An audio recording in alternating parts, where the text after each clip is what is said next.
أعوذ بالله من الشيطان الرجيم.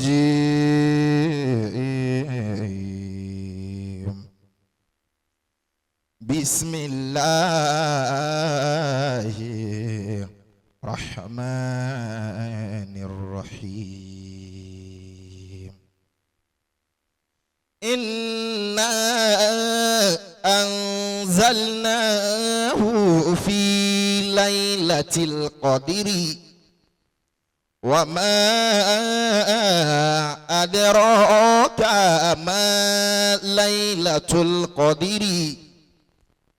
ليلة القدر خير من 1000 شهر.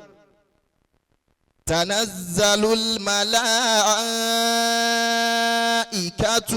والروح فيها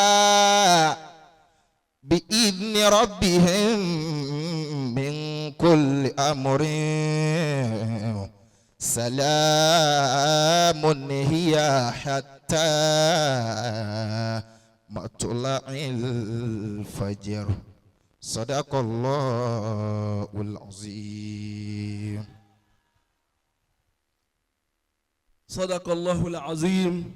الله أكبر. وبلغ رسوله الكريم ونحن على ذلك من الشاهدين. آمين آمين آمين آمين آمين يا الله. آمين يا الله.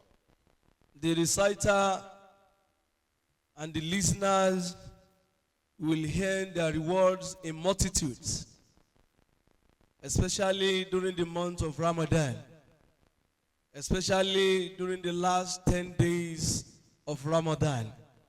Let's say Allahu Akbar. This is a period of spiritual bonanza. I refer to this period as a period of spiritual bonanza. I pray we will not be denied all the rewards of the goods we have done in this month. Barakatin Nabi sallallahu alayhi wa sallam. Having listened to the recitation from the glorious Quran, permit me to invite the General Overseer of Kun Fayakun MashaAllah Islamic Global Family Foundation,